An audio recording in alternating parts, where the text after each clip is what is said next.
Welcome to my YouTube channel. Please don't forget to subscribe, like, and share. Welcome back to our Architecture Review Series Practice Quiz, and this is now part 4 of our Building Laws Quiz. So instructions before proceeding with the quiz, it is best to get a piece of paper muna, cut lengthwise, and then write down numbers 1 to 30 so that when you are ready, you can now start with the quiz, and for every question, write down the corresponding letter of your best choice or answer from the multiple choice. And you will be given 10 seconds to finalize your answer. At the end of the quiz, count the total number of your correct answers and check your score rating. So if you are now ready, good luck. Number 1. What is not the recommended width for parking slots of PWD? A. 4.10, B. 3.70, C. 4.20, and D. 4 meters.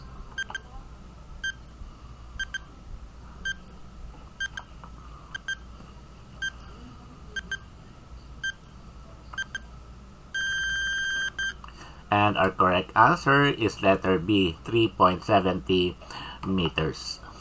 So according to the revised or the amended IRR of BP 344, accessible parking slots shall have a minimum width of 4 mm and a length of 5 meters. Okay? The additional 1,500 mm width in comparison to the average parking slot is intended to ensure that the adjacent pathway adequately accommodates wheelchair passage. So yung average parking slot width is 2.5 plus 1.5 makes it 4 meters. Now, the older version of the IRR states that the minimum width of the parking slot is 3.70. However, that was already revised by this amended IRR. Number 2. Amended bedroom door opening. A. 0.75 meters, B. 0.70 meters, C. 0.85 meters, and D. 0.80 meters.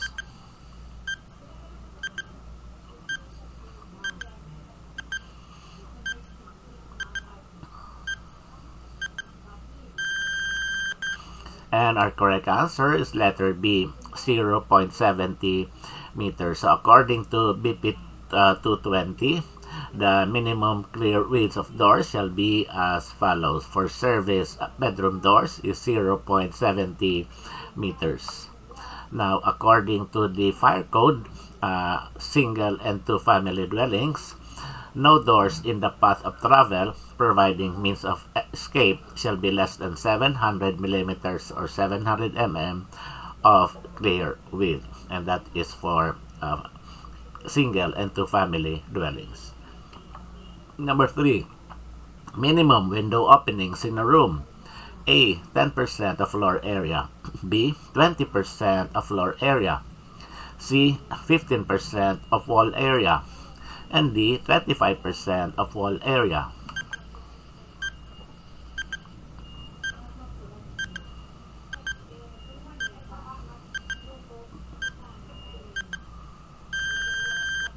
And our correct answer is letter A, 10% of floor area. So according to BP 220, windows or rooms for habitable use shall be provided with windows with a total free area of openings equal to at least 10% of the floor area of the room, while bathrooms shall be provided with windows with an area not less than 1/20th of its floor area or 5% of its floor area. On the other hand, PD 1096 also provides under Section 808 window openings. Rooms intended for any use, not provided with artificial ventilation system, shall be provided with a window or windows with a total free area of openings equal to at least 10% of the floor area of the room, provided that such opening shall be not less than 1 square meter. However, toilet and bathrooms, laundry rooms, and similar rooms shall be provided with window or windows with an area not less than 1/20th or 5% of the floor area of such rooms, provided that such opening shall not be less than 240 square millimeters. Such window or windows shall open directly to a court, yard, public street or alley, or open watercourse. Itong 240 square millimeters, medyo questionable to kasi napakaliit nito, no? Hindi siya parang realistic ito. Baka nagkamali lang sa typing ito. It should have been probably 240 square centimeters. And lastly, under the Fire Code, RA 9514, every sleeping room shall have at least one outside window, and such window could be opened from the inside without the use of tools, keys, or special effort or knowledge to provide a clear opening of not less than 560 millimeters, 560 mm in width, and 800 millimeters in height. The bottom of the opening shall be not more than 1,220 millimeters above the floor, except if the room has two doors providing separate ways of escape or has a door leading directly outside of the building. So yung fire code, hindi sinabi kung ano yung ilang percent ng floor area.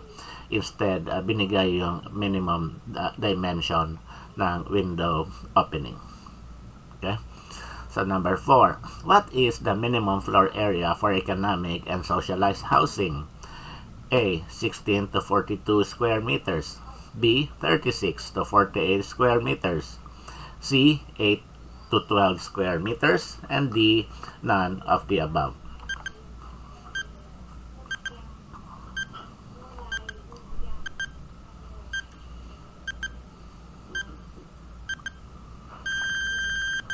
And our correct answer is letter D. None of the above.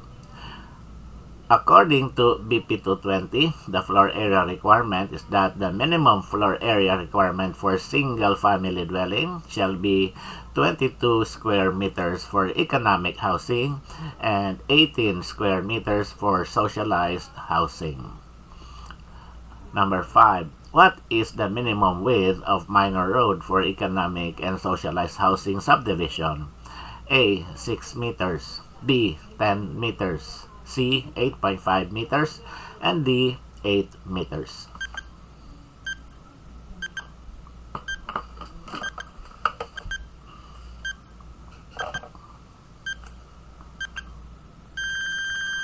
And our correct answer is letter C. 6.5 meters. So according to this table from BP 220, you will see here that minor road are all 6.5 meters regardless of the project size in hectares. No?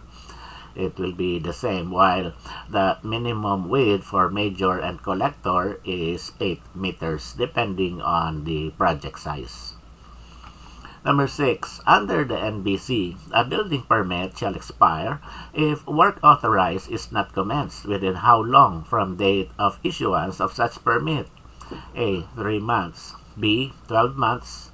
C. 6 months. And D. 10 months.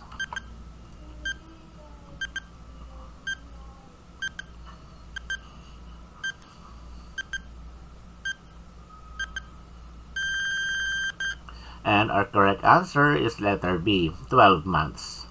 So according to Section 305, Validity of Building Permits of PD 1096 or NBCP, the building permit issued under the provisions of the code shall expire and become null and void if the building or work authorized therein is not commenced within a period of 1 year or 12 months after the issuance of the building permit, or is suspended or abandoned at any time after it has been commenced for a period of 120 days.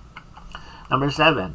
Under the NBCP, a building permit shall expire if work authorized is abandoned or suspended at any time after a commencement for a period of blank. A. 90 days. B. 120 days. C. 150 days. And D. 180 days.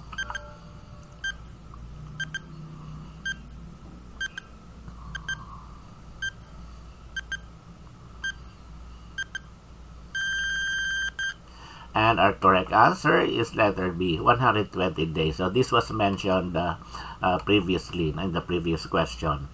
So under Section 305, validity of building permits states that when a project is suspended, when construction is suspended or abandoned at any time after it has been commenced for a period of 120 days.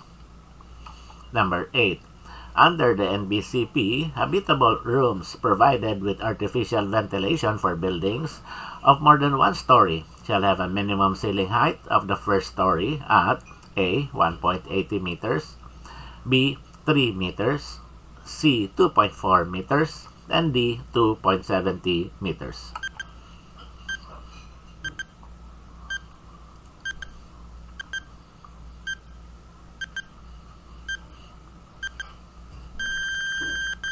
And our correct answer is letter D, 2.70 meters.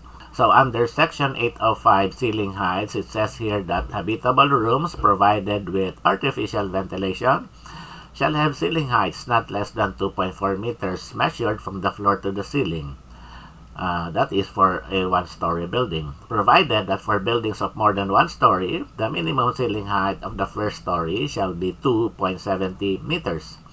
And that for the second story, 2.4 meters, and the succeeding story shall have an unobstructed typical headroom clearance of not less than 2.1 meters above the finished floor.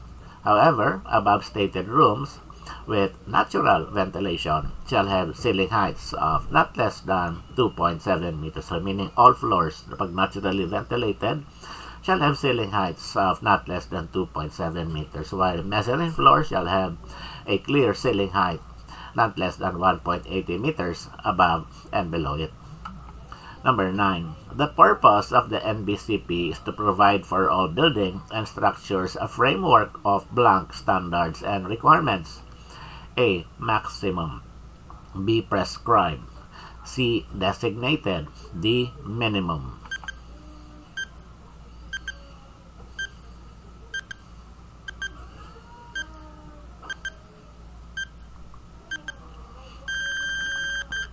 And our correct answer is minimum standards.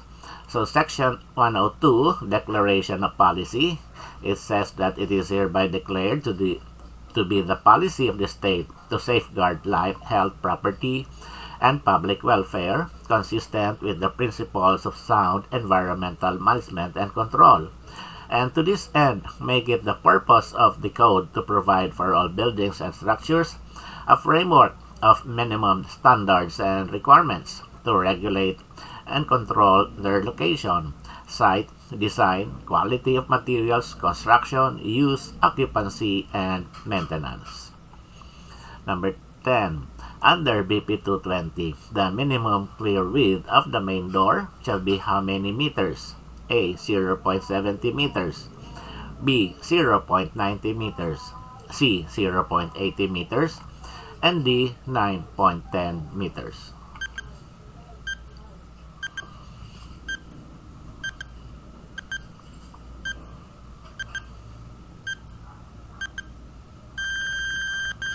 And our correct answer is letter C, 0.80 meters. So as per BP 220, the minimum clear width of doors shall be for main door 0.80 meters.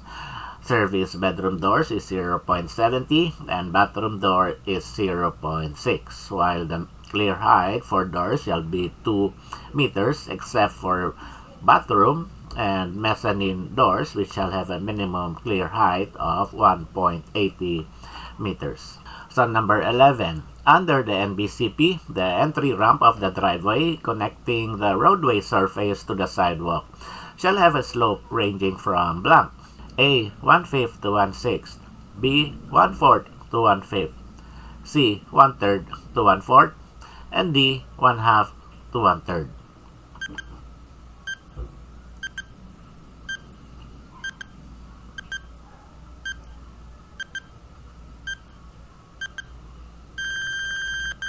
And our correct answer is 1/3 to 1/4. So this is the driveway across sidewalks requirement. To maximize the use of the sidewalk area, the surface of the sidewalk and the driveway shall, as much as possible, be at the same plane. So yung driveway level and sidewalk level should be of the same level or same plane. The entry ramp of the driveway connecting the roadway surface to the sidewalk surface shall have a slope ranging, this one shall have a slope ranging from 1/3 to 1/4. So whenever you have a driveway, do not cut the sidewalk. You only have to provide a ramp here near the curb line of 1/3 to 1/4 slope so that the driveway level is the same as the sidewalk level. Number 12. What is the standard width of a wheelchair as stated under BP 344? A. 0.60 meters. B. 0.90 meters. C. 0.80 meters. And D. 0.70 meters.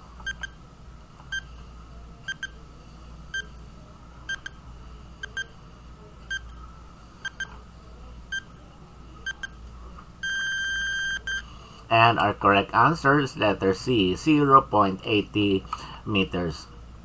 So, according to the amended IRR, the length of wheelchairs is at least 1.10, while the width of wheelchairs is at least 0.80 meters.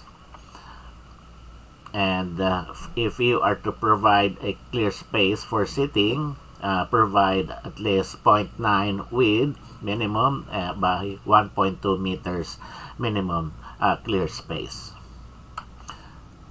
The old IRR says that the following anthropometric data shall serve as guides for design, wherein the length of wheelchairs varies from 1.10 to 1.3. So ngayon, 1.10 na ang at least minimum dimension.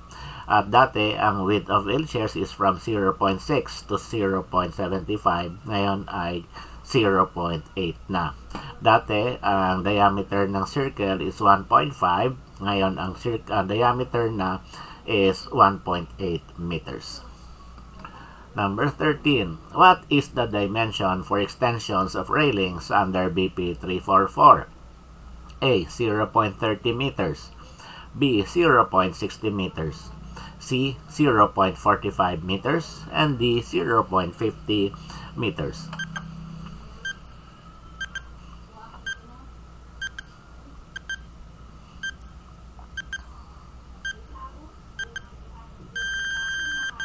And our correct answer is letter A, 0.30 meters. So according to the revised or amended IRR, a 300 mm long horizontal extension of the handrail shall be provided before the start and after the end of the ramps and stairs, and shall end with a closed end that turns down or returns fully to the end post or wall face without projecting into the travel path. Number 14. What is the minimum width for a hallway as per NBCP? A. 1.10 meters. B. 1.20 meters. C. 1.40 meters. And D. 1.50 meters.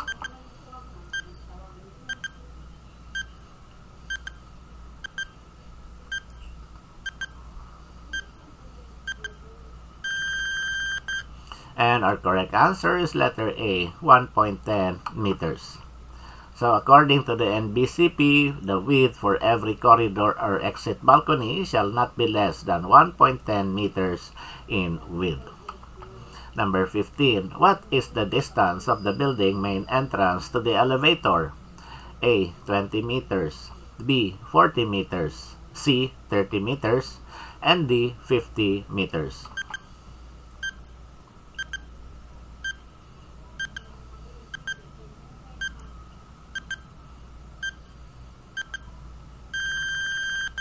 And our correct answer is letter C, 30 meters. So accessible elevators shall be located not more than 30 meters from the entrance and shall be easy to locate with the aid of directional signs. in the case of large public transport facilities, that is train stations and airports. Number 16, what is the minimum dimension of the width of an elevator door? Letter A, 0.70 meter. B, 0.80 meter. C, 0.85 meter. And D, 0.90 meter.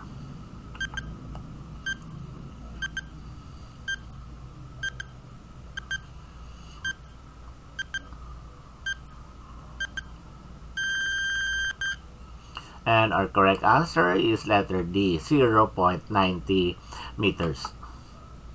So accessible elevator cars shall have a minimum clear dimension of 1.4 mm in depth and 1.2 mm in width, with a clear door opening of not less than 900 mm.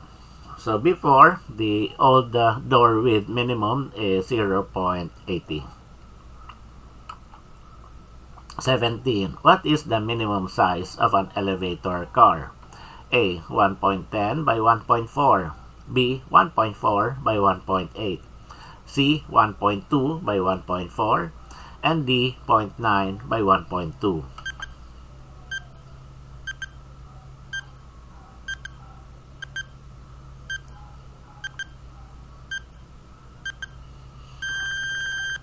And our correct answer is letter C, 1.2 by 1.4. So accessible elevator cars shall have a minimum clear dimension of 1.4 in depth and 1.2 meters in width. That is now the new requirement versus the old one, wherein the width is 1.10 and the depth is 1.4 also. So yung nabago lang is the width, no? Naging from 1.1 naging 1.2. Number 18. What is the minimum size of an elevator shaft? A, 1.10 by 1.4. B, 1.4 by 1.70. C, 1.2 by 1.5. And D, 1.8 by 1.7.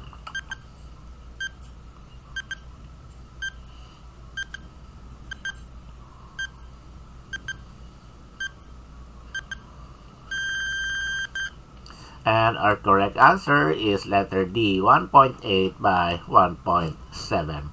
Although BP 344 did not state the size of the elevator shaft, only the minimum dimension of the elevator car.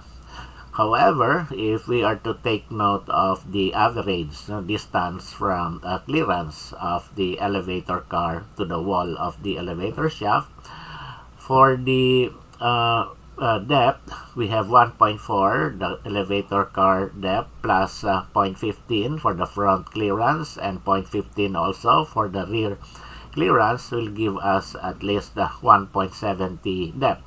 And for the width, we have the 1.2 width of the elevator car, plus the 0.15 clearance at the left, and we have also the clearance for the counterweight at 0.30, plus another 0.15 clearance at the right side, for a total of 1.8 meters. So this is the approximate minimum dimension for the elevator shaft. So number 19, what is not a recommended doorway width? A, 0.5 meters. B, 1 meter. C, 0.60 meters. And D, 1.10 meters.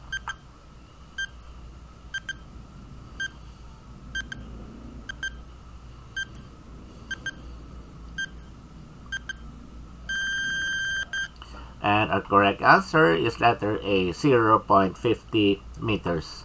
So if we are going to reference BP 220, our minimum, the smallest bathroom door width here is 0.60. Okay, so 0.5 is very small already. Number 20. Under BP 344, walkway should have a blank turn in order to guide the blind. A, 45 degrees. B, 90 degrees. C, 60 degrees. And D, 30 degrees.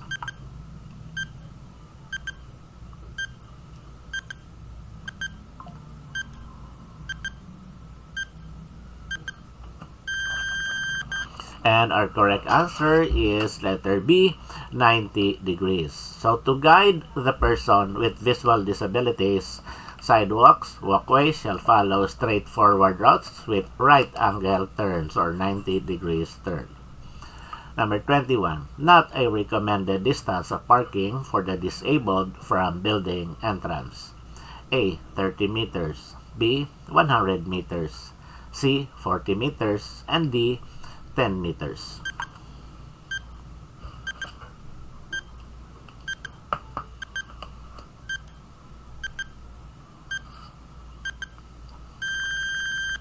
And our correct answer is letter B, 100 meters.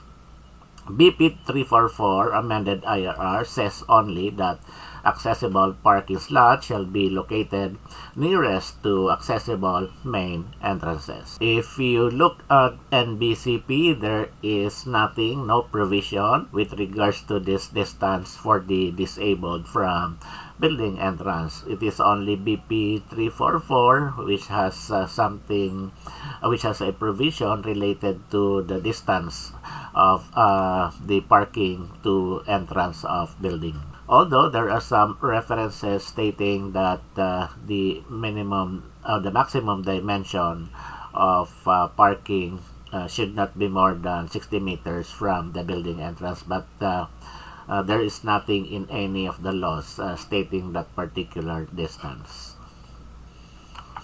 Number 22. Preferable height of doorknobs.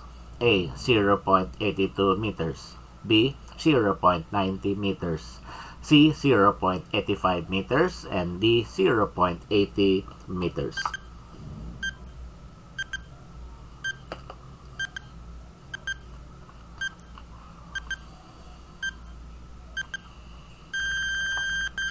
And our correct answer is B. 0.90 meters. So according to the BP 344, vertical door pulls centered at 0.9 above the floor are preferred to horizontal door pulls for swing doors or doors with locking devices. So if this is the doorknob, door handles, pulls, latches, and lever type locks or doorknobs shall be at 900 mm centered above floor finish level. The old one, the old IRR, says that the height of the doorknobs is from floor at the 0.92 to 1.06 meters up to the center line of the vertical door pull. So from this range, ginawang 0.9 na lang, no, for all. So 23. A circle of blank in diameter is a suitable guide in the planning of wheelchair turning spaces. A. 1.10 meters. B. 1.5 meters. C. 1.80 meters. And D. 2 meters.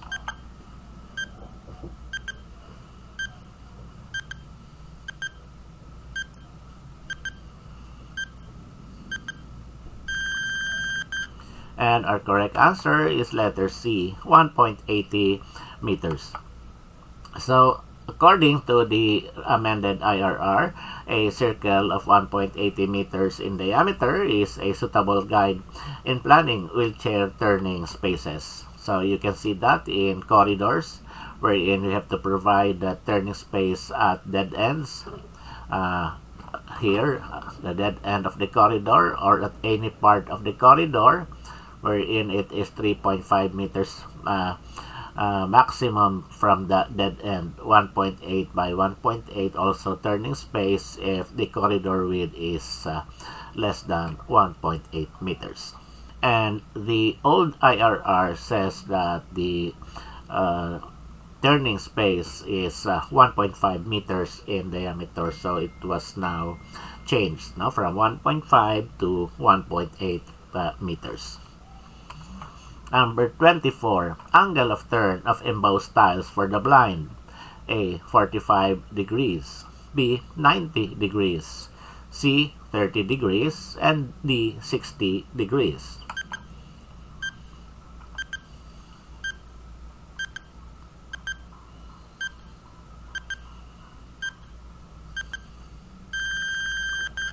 And our correct answer is letter B, 90 degrees. So the sample usage of tactile blocks, we have 90-degree turns, so we can have this positional tactile blocks and as well as the directional tactile strips indicating the direction of travel. So usually the preferred one is 90 degrees, but in some cases this angle may also be provided as long as there is a directional tactile strip. 25. Under the Accessibility Code, what is the maximum height of handrail? A. 0.85 meters, B. 0.90 meters, C. 0.70 meters, and D. 0.80 meters.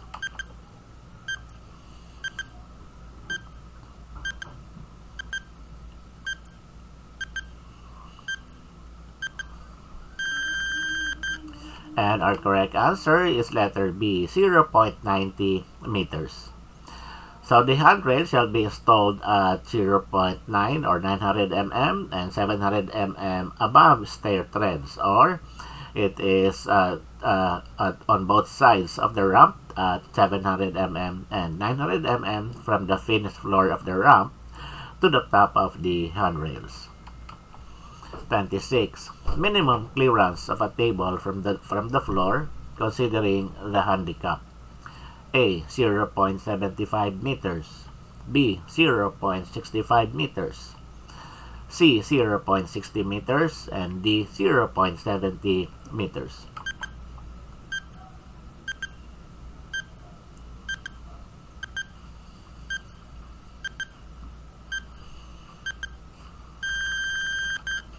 And our correct answer is letter D, 0.70 meters.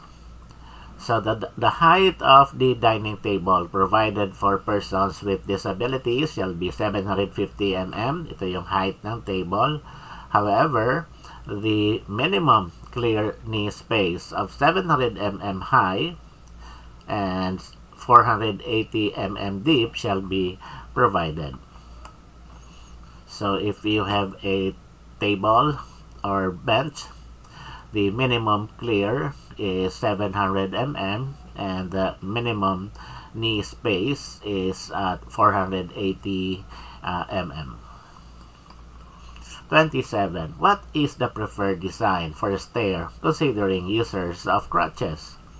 A. Slanted nosing, B. Projected nosing, C. Open riser stairs, D. Right angle stair.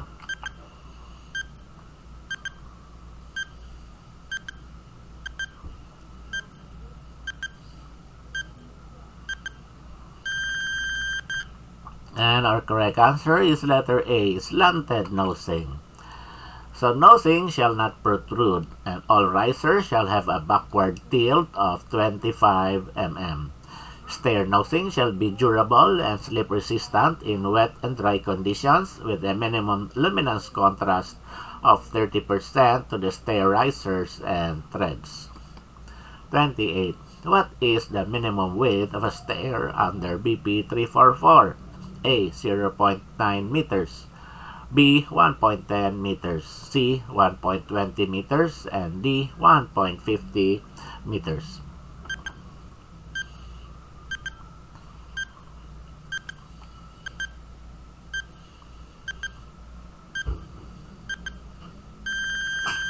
And our correct answer is letter D, 1.5 meters. So accessible staircases shall have a clear width of 1.5 meters.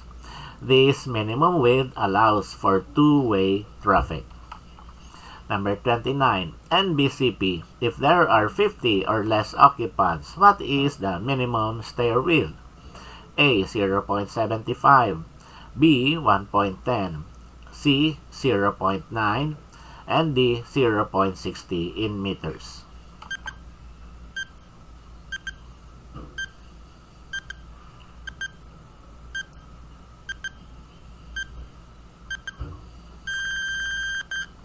And our correct answer is letter C, 0.90 meters.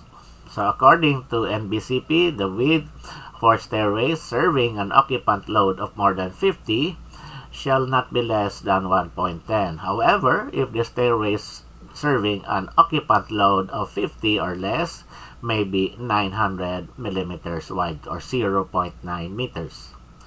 And for private stairways naman, serving an occupant load of less than 10, it could be 750 millimeters, while the trim and handrail shall not reduce the required width by more than 100 millimeters. Number 30. What general conditions of design are important for the agent?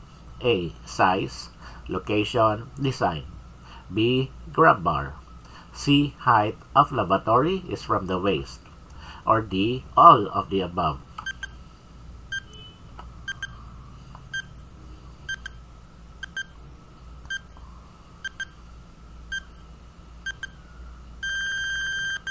And our correct answer is letter D. All of the above.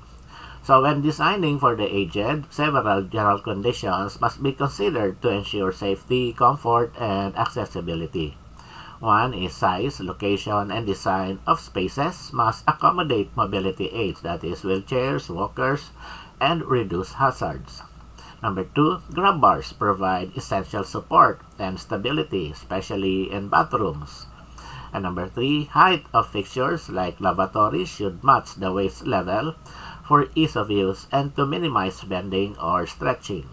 Together, these elements form part of universal design principles aimed at making environments safe and usable for the elderly. And that's it for our quiz. Congratulations for completing the quiz. Now, count your total correct answers and determine your score category. If your rating is 15 or less, it is time for a more strategic review. Thanks for watching. Don't forget to subscribe, like, and share. Enroll at Atlas CDC Review for a comprehensive prep for the Architecture Board exams. Message us now.